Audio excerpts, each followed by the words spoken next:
First একটা x-ray read করার আগে চোখ যাবে ট্রাকিয়া কোথায় আছে, is it deviated or not. ঠিক আছে, এই জায়গাটা হচ্ছে কারিনা লেভেল। বলছিলাম গত মানে বাইফার্কেট হয়, এটা প্রিন্সিপাল ব্রঙ্কাস হয় না, এটা হচ্ছে কারিনা। ফার্স্ট তাহলে কি দেখলা, ট্রাকিয়া কোথায় আছে। সেকেন্ড, এই যে সাদা সাদা দেখতেছো না, এই যে সাদা, এই যে সাদা, এটা কি বলতো? Spinous process vertebra. স্পাইনাস প্রসেসের উপর চোখ রাখবা, যেটা ট্রাকিয়ার ঠিক পিছনে আছে, আছে না? দেখছো সবাই?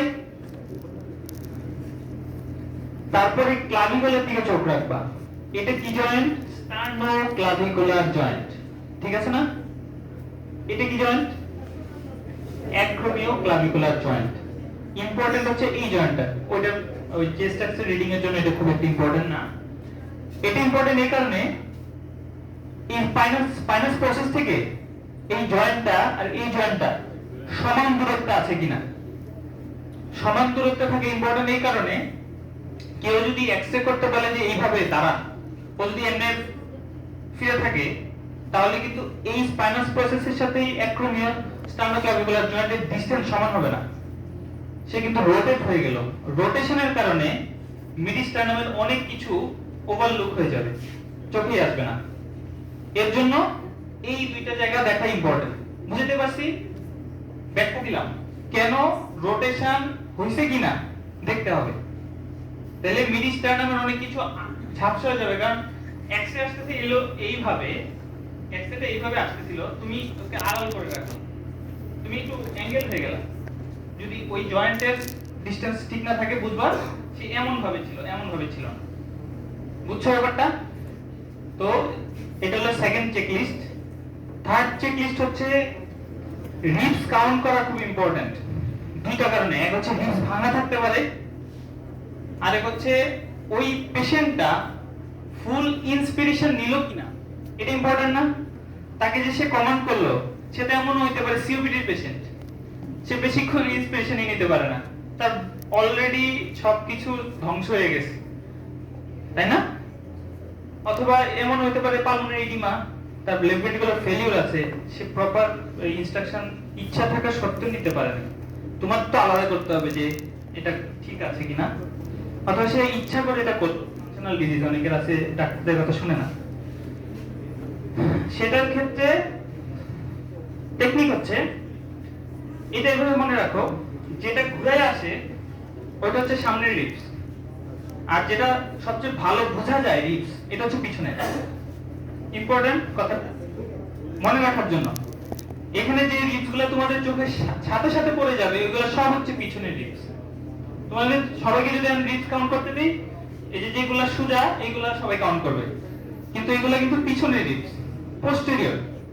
আর যেগুলো ঘুরে ঘুরে আসছে, কার্ভ হয়ে আসছে, এগুলা সব হচ্ছে সামনের রিবস। সামনের রিবস ইম্পর্টেন্ট। সামনের রিবসের বলা হয় 7টা রিবস গুনতে হবে। সামনে 7টা রিবসের অ্যান্টেরিয়র এন্ড আছে, পোস্টেরিয়র এন্ড আছে। অ্যান্টেরিয়র এন্ড কোথায় জয়েন্ট নেয়? কোস্টোকন্ড্রাল জয়েন্ট। কোস্টোকন্ড্রাল জয়েন্ট আসে না, পিছন থেকে রিবস এসে কোথায় জয়েন্ট হয়? কোস্টোকন্ড্রাল জয়েন্ট। কোস্টোকন্ড্রাল জয়েন্টে প্রথম 7টা লেফট সাইডে, রাইট সাইডের না কিন্তু, লেফট সাইড। হার্ট আছে এখানে, হার্টের সাইড স্পেসিফিক, রাইট সাইড না, লেফট সাইডের কোস্টোকন্ড্রাল জয়েন্ট পর্যন্ত 7টা রিবস আইসা ডোম অফ দ্য ডায়াফ্রামের উপর পর্যন্ত আইসা জয়েন্ট নিচে কিনা, এবং ওই ছবিটা তুমি দেখতেছো কিনা, তাহলে ঠিক আছে? পিছন, এগুলো সব পিছনের রিবস। সামনের হচ্ছে এই যে এটা, এই যে একটা দেখছো কার, এই যে ফার্স্ট রিবস, এটা এই যে এখান থেকে ভার্টিব্রা থেকে এসে ঘুরে এই কোস্টোকন্ড্রাল, এতটুকু হচ্ছে কন্ড্রাল এরিয়া। কন্ড্রাল এরিয়া কিন্তু কোনো রেডিও অপাসিটি নিবে না, কারণ কি বোনস আর কন্ড্রাল এই কার্টিলেজ কি একই রকম টিস্যু? বেশি ডেপথ কোনটা, শক্ত কোনটা? বোনস। তাহলে আমরা বোনসটাকে দেখতেছি, কার্টিলেজকে দেখতেছি না। এক্সরেতে কিন্তু কার্টিলেজ দেখে, এই সিটিতে কিন্তু কার্টিলেজ দেখা যায়, কারণ সিটি কে 10 টাইমস বেশি রেজোলিউশন দিয়ে করা হয়। মানে তুমি একটা এক্স-রে তোমার যদি করা হয়, যতটুকু না তোমার রেডিয়েশন দেওয়া হয় এক্সপোজার হচ্ছ, এর থেকে 10 গুণ তুমি বেশি এক্সপোজার হচ্ছ সিটিতে। এই জন্য বেশি সিটি করাটা ইথিক্সের মধ্যেই পড়ে। বেশি করার কারণে রেডিয়েশন এক্সপোজার বেশি হলে ক্যান্সার হতে পারে। এর জন্য এক্স-রে করো বেশি, বাট সিটি কম, যেটা বাংলাদেশে সিটি বেশি করা হয় কথায় কথায়। সুতরাং তুমি একটা পেশেন্টকে হঠাৎ করে সিটি স্ক্যান দেওয়াটা ইনজাস্টিস। কারণ পরবর্তী লাইফে তার যদি আবার সিটি স্ক্যান লাগে, তাহলে বেশি এক্সপোজার হলো রিস্ক অফ কার্সিনোমা। ঠিক আছে,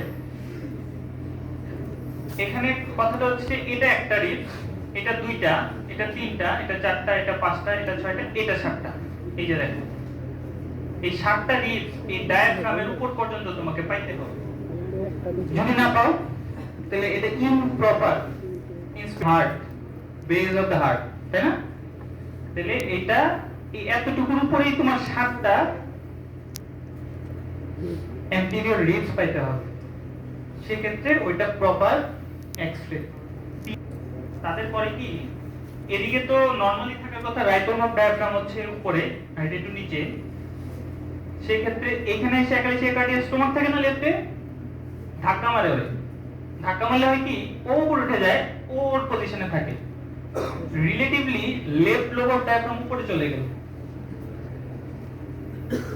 ঘটনাটা বুঝছো? ক্লিয়ার না? সহজ কিন্তু এটা একটা পয়েন্ট। এটা ঠিক আছে কিনা, যদি না থাকে থিংক সামথিং অ্যাবনর্মাল।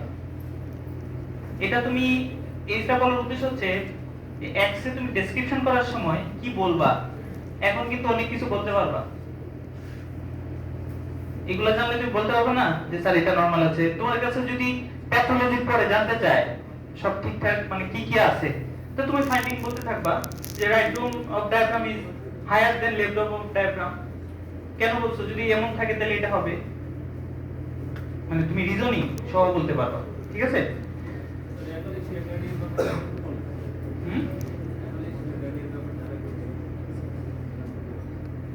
অনেকের আছে অ্যাঙ্গেলটা অবলিটেটেড আছে কিনা, ইনটেক আছে কিনা, সে দেখতে যেমন তেমন আছে কিনা। এখানে কি হয়, প্রলিফেশন হয়, পানিটা গ্রেভিটির দিকে নিচে নামে, তাই না? এখানে প্রথমে জমা হয়, এখানে তোমার স্পেস পায়, তাই সে জমা হয়। কার্ডিয়াক শিলোটি সাইন বলছিলাম, শিলোটি সাইন হচ্ছে, দেখো আমি বলছিলাম তোমাদেরকে left border form by left ventricle. এখানে বর্ডারটা কত সুন্দর বোঝা যাচ্ছে, দেখছো? লক্ষ্য করছো? দেখা বোঝা যাচ্ছে না? এই লেফট বর্ডারটা যদি ইনটেক থাকে তাহলে লেফট লাংসের লিঙ্গুলাতে অথবা লোয়ার জোনে কোনো প্যাথোলজি নাই, এটাই তুমি ধরে নিবা। এটা ইম্পর্টেন্ট সাইন, এটা কার্ডিয়াক শিলোটি সাইন বলে। এটা হচ্ছে লেফটে গেল। রাইটেরটা আমি কি বলছি? রাইটে বলছি এটা রাইট এট্রিয়াম, এটা রাইট ভেন্ট্রিকল। রাইটে কিন্তু দুইটাই দেখা যায়, এট্রিয়াম ভেন্ট্রিকল, তাই না? এখানে একটা দেখো কার্ভ একটা জিনিস দেখা যাচ্ছে। অমিত স্যারকে প্রশ্ন করছিল কে জানো এটা কি? অ্যাওর্টিক নাকল। এটাকে বলা হয় অ্যাওর্টিক নাকল। সব জায়গায় নাকলই ইউজ করা হয় টার্মটা। এটা হচ্ছে ওই হার্ট থেকে যেটা উঠে অ্যাসেন্ডিং অ্যাওর্টা, এটা আর্চ হয় না, আর্চ হয়ে ঘুরে নিচে নামে না? নিচে কোন সাইড দিয়ে নামে? অ্যাওর্টা কোন দিকে থাকে, ভেন আইবিসি কোন দিকে থাকে?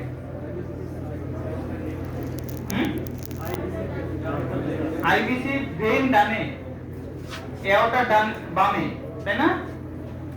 এটা হচ্ছে লেফট ভেন্ট্রিকল। হার্ট থেকে অ্যাওর্টাটা এদিক দিয়ে উঠে, বুঝছো? অ্যাওর্টিক ভালভটা এই জায়গাতে ইমাজিনেশন পাওয়ার। এটা তুমি যদি ছবি দেখতে একটা অভ্যস্ত হয়ে যাও, নরমাল অ্যানাটমি, তখন এটা বুঝতে পারবা। এখানে যদি এটা লেফট ভেন্ট্রিকল হয়, হ্যাঁ, লেফট ভেন্ট্রিকলটা রাইট ভেন্ট্রিকলের চেয়ে বড় না? দেখো এটা রাইট ভেন্ট্রিকল, এটা লেফট ভেন্ট্রিকল, এটা বড় না?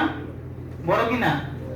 এখান থেকে অ্যাওর্টা উঠে এইভাবে এসে এখানে আর্চ হয়। এই যে দেখো এই কালিনাটা এই জায়গায়। অ্যাঙ্গেল অফ লুইসের ইম্পর্টেন্স পড়ছিল না?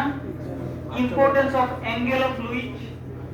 ওই অ্যাঙ্গেল অফ লুইসের জায়গাতে যে এখানে কালিনাটা হচ্ছে অ্যাঙ্গেল অফ লুইস রিপ্রেজেন্ট করে এক্স-রে তে, হ্যাঁ? ওইখানে যে সে কার্ভ হয়ে সে নিচে নেমে যায়। নিচে এই যে বাম সাইডে নামে, হার্ট যে সাইডে লেফট ভেন্ট্রিকল যে সাইডে ওই সাইডে নিচে নেমে সে অ্যাবডোমিনাল অ্যাওর্টা হয়ে বাদ বাকি সাপ্লাইগুলো দেয়। আর মেইন আইবিসি হচ্ছে ঠিক এই জায়গাতে আইবিসি। এটা রাইট ভেন্ট্রিকল না, এদিকে যে লেফট রাইট এটিএমে যে উঠে, আর এদিকে হচ্ছে সুপিরিয়র ভেনা ক্যাভা। ঠিক আছে, তাহলে এইগুলো হচ্ছে তোমার মোটামুটি চেকলিস্ট। এইগুলো মাথায় রাখতে হবে যে একটা ফার্দার রিড করবা কিনা ডিসিশন নেওয়ার জন্য। আরেকটা জিনিস আছে, বলা হয় না যে হাইলার লিম্ফেডিনোপ্যাথি হাইলাম, ইম্পর্টেন্ট জায়গা হচ্ছে হাইলাম। ঠিক আছে, হাইলামটা কোনটা? হাইলামটা হচ্ছে যে এই জায়গাটা হচ্ছে হাইলাম, এই পুরো জায়গাটা, এই এতটুকু জায়গা।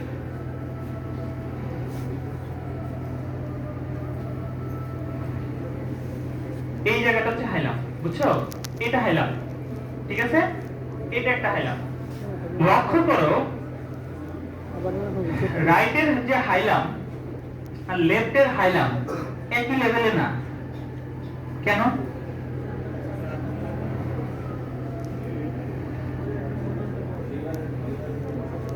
লিভার কিন্তু রাইট লাংকে ধাক্কা দিচ্ছে, তাইলে রাইট লাং